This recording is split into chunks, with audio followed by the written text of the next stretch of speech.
Imagine you're a passenger on a routine flight. It's a busy morning at the airport, and after a long wait behind a queue of other aircraft, the pilots finally line up on the runway and begin taking off. You're pushed into your seat as the plane accelerates, but when the nose lifts into the air, the rest of the plane doesn't follow it. Thumps and bangs rock the aircraft as its tail scrapes along the ground and the engines backfire. Now, you have just seconds to live. This is the horrifying story of Delta Flight 1141, an accident that never had to happen.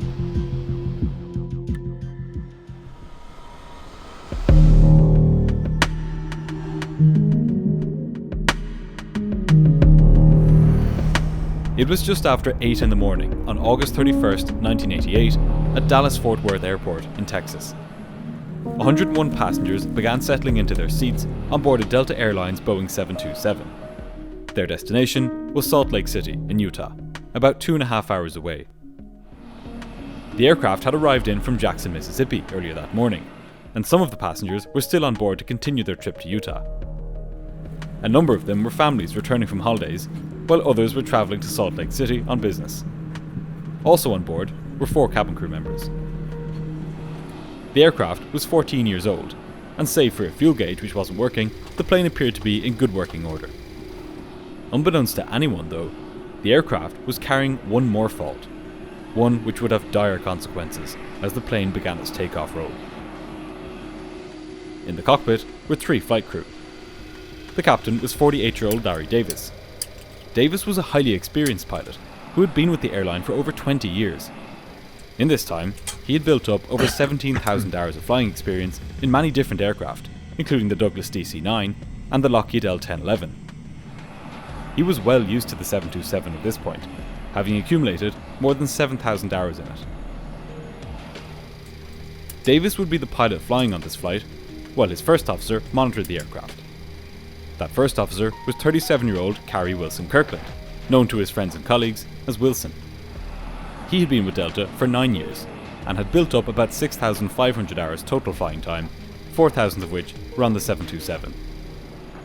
He had been a flight engineer on the aircraft up until 8 months ago. The 2 pilots knew each other very well, and were quite comfortable flying together. The third member of the flight crew was the flight engineer, Stephen Judd, aged 30. A former naval aviator, he was new to Delta Airlines, having just joined the company 7 months previously. He had 3,000 total hours, 600 of which were on the 727. All 3 pilots were well rested for the flight and had clean flying records. While on the ground, the pilots reviewed the weather information all the way to Salt Lake City. The weather at Dallas was clear and the winds were calm. By all appearances, this would be a perfect day for flying. The only point of note the pilots were aware of was that there were birds in the vicinity of the airport. Once everyone and everything was on board, the doors were closed and the jet bridge was removed from the aircraft. At just before 8:30 that morning, Delta Flight 1141 was pushed back from the gate.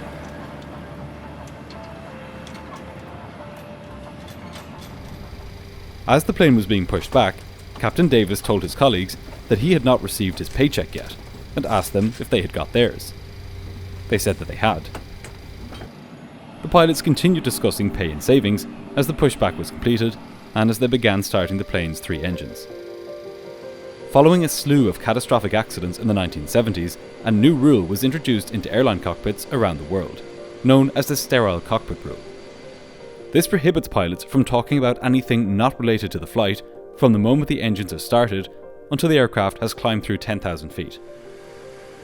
The purpose of this rule is to ensure that during these busy moments in the flight, all conversations are related to flying the aircraft. This allows important tasks like checklists to be performed in a distraction-free environment. Right from the outset of this flight, the crew of Flight 1141 was eschewing this rule. Once all 3 engines were started, First Officer Kirkland requested taxi clearance from the ground controller. On this morning, Flight 1141 would be sticking to the inner taxi route until it had reached the threshold of runway 18 left, one of the airport's 2 southerly facing runways. It was a busy morning at Dallas, and the pilots knew that it could easily be half an hour before they were first in line for takeoff. There would be no need for rushing on this morning. The atmosphere in the cockpit was relaxed as the crew taxied out. Despite the fact that they had now come to a stop and were being ignored by air traffic control, spirits remained high. "How about looking down here at deltas now and then?" joked the captain, pretending to address air traffic control. "While we're still young," added the first officer. "How about looking down here while we still have teeth in our mouths?" The three of them laughed. Strangely, for both of the checklists that had been pulled out so far, it wasn't the captain who had called for them, but the other two crew members. As pilot flying on this leg, this was the captain's job. This hinted at an atmosphere in the cockpit which went further than mere calmness. Recently, Delta Airlines had been audited by the Federal Aviation Administration after a series of widely publicised incidents involving pilot error. In their audit, the inspectors noted breakdowns in communication, a lack of coordination, and a lack of cockpit discipline amongst flight crews. The FAA blamed improper training programs and crew manuals, and they noted that the airline did not have a standardized approach towards cockpit management. Captains were more or less free to run things as they wished. Although Delta had taken steps towards rectifying some of these deficiencies since the audit, these problems ran deep in the airline and were not of the sort that could easily be trained away. What this meant for Flight 1141 was that the responsibility to keep the flight running smoothly had been diffused by the captain across all three members of the flight crew. The problem with that is that when everybody is in charge, nobody's in charge. We'll see how this dynamic played out shortly. Seeing how long a taxi this was likely to become, Captain Davis decided to save some fuel by shutting down engine number 3, the plane's right-hand engine. He would start it up again when it was almost his turn for takeoff. This was standard procedure at Delta, and nowadays keeping one engine off during taxiing is even more commonplace. As they continued out on 2 engines, the flight engineer called for the taxi checklist to be resumed, with the pilots setting the airspeeds for takeoff, making sure the altimeters had the correct pressure setting, ensuring that the flight instruments were working, and checking that the plane's horizontal stabilizer was set for takeoff. This was quite a long checklist, but it would take even longer than normal to finish because as the pilots were carrying it out, a cabin crew member came into the cockpit for a chat. She was curious about the delays, and she wanted to know if the pilots had any idea about when they might be taking off. Even with an extended taxi time, entering the cockpit was forbidden, because, slow or not, taxiing is still a critical phase of flight, subject to the sterile cockpit rule. However, much like pilots who were well accustomed to the era before the sterile cockpit, cabin crew were also used to entering cockpits and talking to flight crews that they knew well during ground delays. This particular cabin crew member had been with Delta for 30 years. As the aircraft crawled along the busy taxiway metre by metre, the first officer and cabin crew member began chatting. The discussion ranged from preferences in food and drink to the upcoming presidential election between George H.W. Bush and Michael Dukakis. All 3 flight crew members took part in the discussion, but it went on primarily between the first officer and the cabin crew who had entered. Captain Davis was of the belief that because they were moving so slowly on the taxiway, this did not count as a critical phase of flight, and so he allowed the distraction to continue. Mostly staying out of the conversation, Flight Engineer Judd continued to monitor the plane's surroundings and his own instrument panel. In what would soon prove to be a haunting aside, First Officer Kirkland joked that they should discuss the dating habits of the cabin crew, so that the media would have something to talk about if the plane crashed and the cockpit voice recorder was recovered. "We gotta leave something for our wife and children to listen to," he said. The captain then went on to discuss the crashes of American Airlines Flight 191 in Chicago and Delta Flight 191 in Dallas 3 years back. The crew could not have known that on this day, Delta 1141 would soon be joining this dubious list of air crashes in what would turn out to be one of the worst decades for aviation in US history. At this point, almost 10 minutes had passed since the flight attendant had entered the cockpit. The captain realised that they had forgotten to switch over to the next ground controller for final taxi instructions to the runway. "Don't we have to change to ground here?" he asked. "Yeah, sorry, I'm sitting here talking to the flight attendant," replied Kirkland. Kirkland then switched over to the right frequency and contacted the controller. At this point, the conversation moved onto the birds which the crew could spot at the window. It was just before 9 in the morning now, and the flight was now 4th in line for takeoff. The flight engineer took the initiative to give the cabin announcement, telling the passengers that they were number 4 for departure and telling the cabin crew to prepare the cabin. Essentially, he was performing the job of the captain in prompting the cabin crew member to leave the cockpit and getting the aircraft ready for departure. The pilots switched over to the tower frequency and then started up the number 3 engine. The flight engineer then resumed the taxi checklist, which should have been completed long ago. Engine instruments? Check normal, replied First Officer Kirkland. Engine anti-ice? It's closed. In the minds of the crew, it would probably be another 5 to 10 minutes before it was their turn for takeoff. Plenty of time to finish this checklist and the before takeoff checklist. But after half an hour of waiting, things were now about to happen very quickly for Flight 1141. At that moment, the tower controller saw an opportunity to bring the flight to the front of the queue. He told them to line up on the runway. This caught the flight crew off guard. Now they would have to finish up both the taxi checklist and the before takeoff checklist all by the time they had lined up on the runway. This would have been a good time for the captain to tell the controller that they needed a few more minutes, as strange as that would sound, given that they'd been taxiing for nearly half an hour at this point. But instead, the pilots accepted the controller's instruction to line up. Under pressure, the flight engineer quickly ran through the final items of the taxi checklist with the first officer. Shoulder harness, they're on. Flaps, 15, 15, green light. Flight controls, tops and bottoms are checked. Nav instruments, they're set. Then Judd flipped to the before takeoff checklist, and he and Kirkland hastily went through that as well. Takeoff briefing is complete. The takeoff briefing had not been done, at least not in the previous 30 minutes. This was the captain's job, and its purpose is to ensure that the crew knows how the departure is to be flown, whether it includes any noise abatement procedures, hazards, or any other unusual aspects. Regardless, the pilots had taken off from Dallas so many times that on this occasion they could let it slide. But the brief wasn't the only thing that had been left out. Part of the checklist involved confirming the position of both the flap lever and the flap indicator to check that the flaps were set for takeoff. The first officer had responded to these items in the normal way, saying that the flaps had been set to 15 degrees. But this had not been done. In the rush to get the plane ready, the first officer responded to the checklist not by visually confirming the position of the relevant switches and indications, but by just reciting what he knew to be the correct responses after so many repetitions of the same checklist. He simply responded by memory. Unfortunately, recent changes to company procedures had made this mistake even easier to make.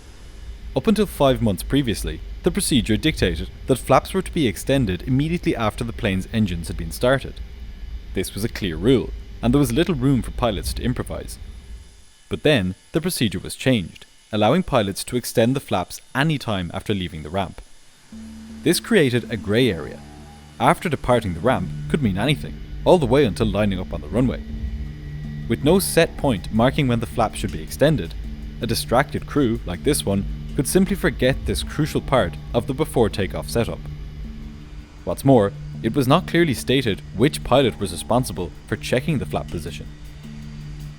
In this grey sea of vagary, Flight 1141 swung into position on runway 18 left at Dallas. Now, there was just one thing standing between them and a doomed takeoff.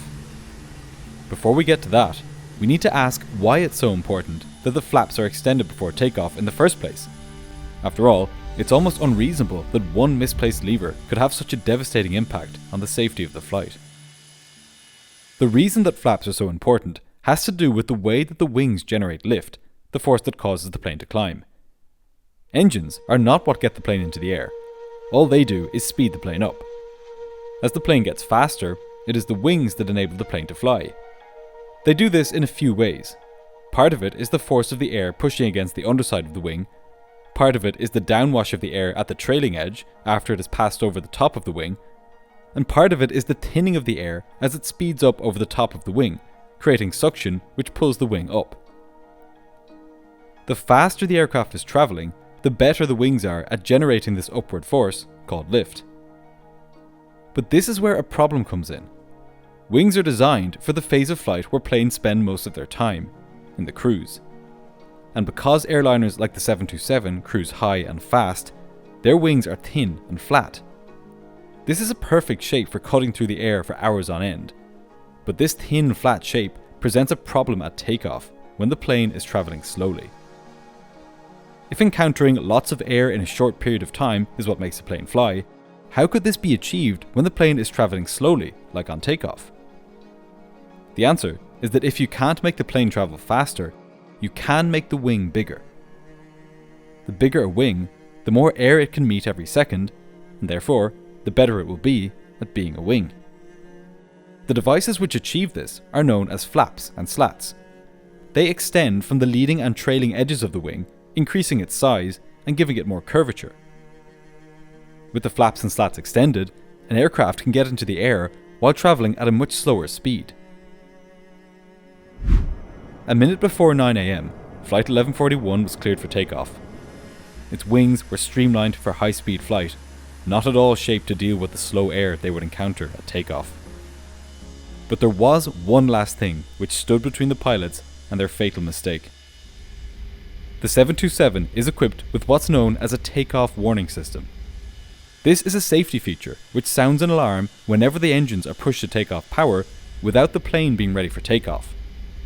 If pilots try to take off with the speed brakes deployed, or the stabilizer trim not set properly, or the parking brake set, or with the flaps not set for takeoff, this warning provides an unmistakable sign that something is not right.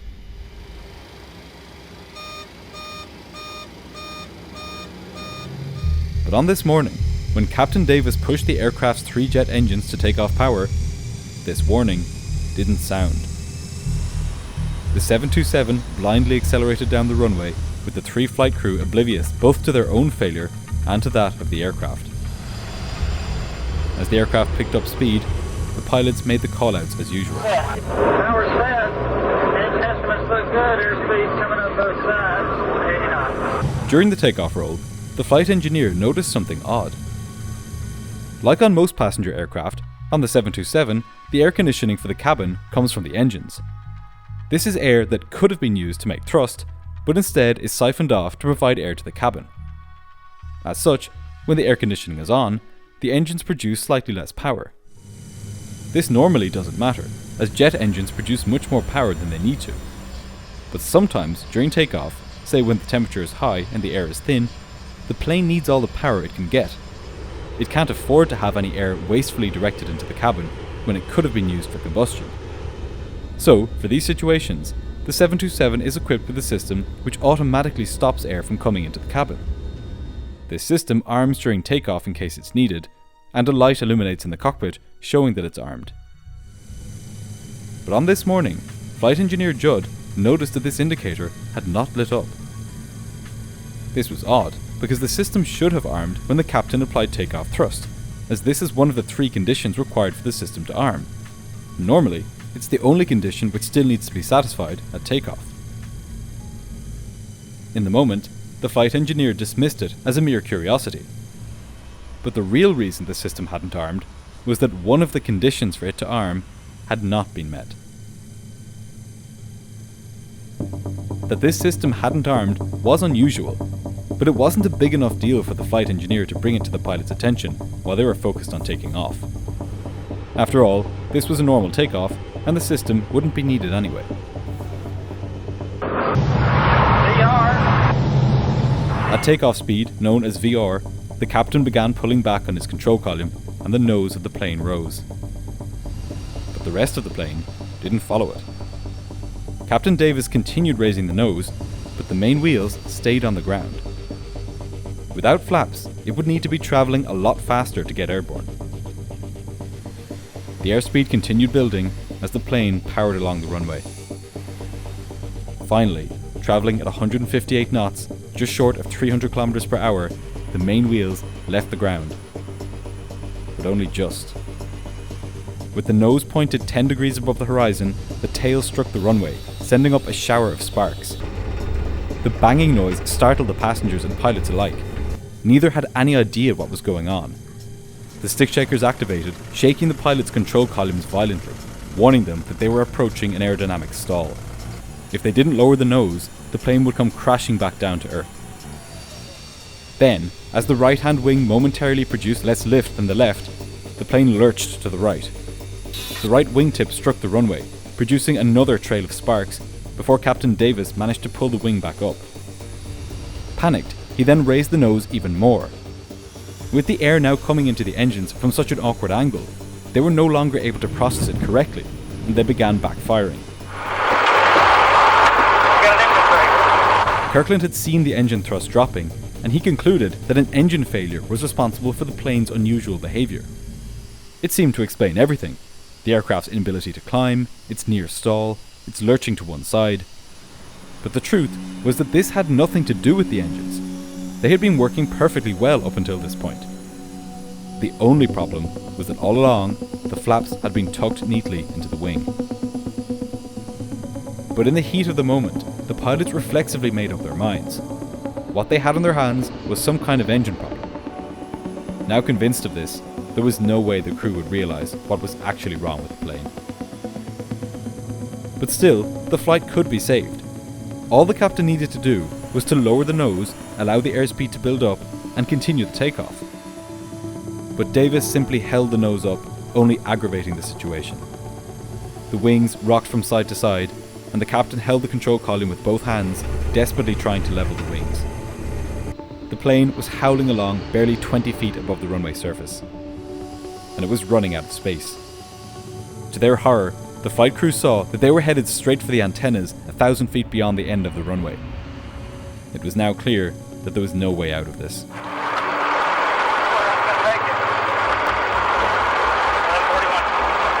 First Officer Kirkland keyed his mic to alert the controller of the desperate situation, but there was nothing he could say.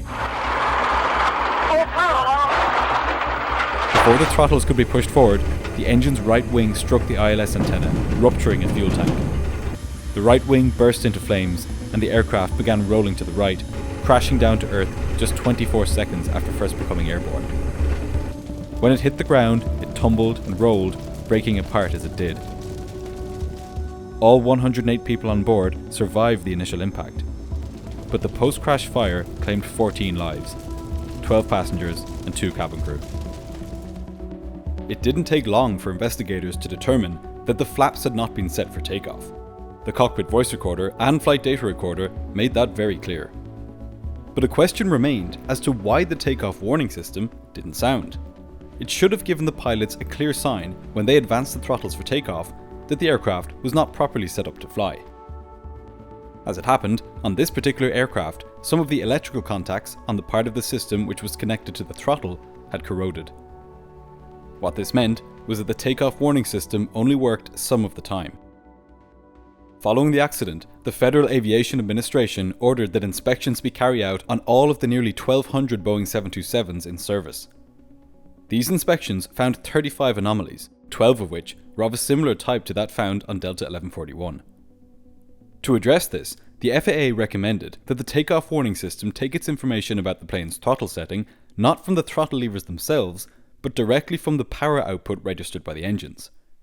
They also recommended that these systems undergo more regular checking, every 200 flight hours, to ensure that they are working properly. But the failure of this system was far from the only thing that led to the crash of Flight 1141. After all, systems like this are only a last resort for when every other safeguard has failed. The biggest changes resulting from this accident were in how airlines dealt with the human factors which led up to it. After the accident, the FAA implemented more rigorous measures to ensure that the sterile cockpit rule was being abided by. Airlines also began updating their crew resource management training to include the delegation of tasks by each flight crew member. No longer would it be unclear whose job it was to do what. Specific training on the dangers of distraction has also been introduced, and in the years since, the whole culture around the importance of having a sterile cockpit has changed. There have also been significant technological innovations in the years since. On newer aircraft, like the Boeing 787, checklists are now electronic. They appear on a screen in the cockpit, and items cannot be ticked off unless the corresponding system is configured correctly. These changes have completely transformed flight safety, and because they affect every aspect of a flight, rather than just the setting of the flaps, they have gone on to prevent not only similar accidents, but different kinds of accidents entirely. This has been the legacy of Delta Flight 1141, but it's a legacy which hasn't been without some problems. A strikingly similar accident happened in Madrid in 2008. You can check out the video I did on that incident here.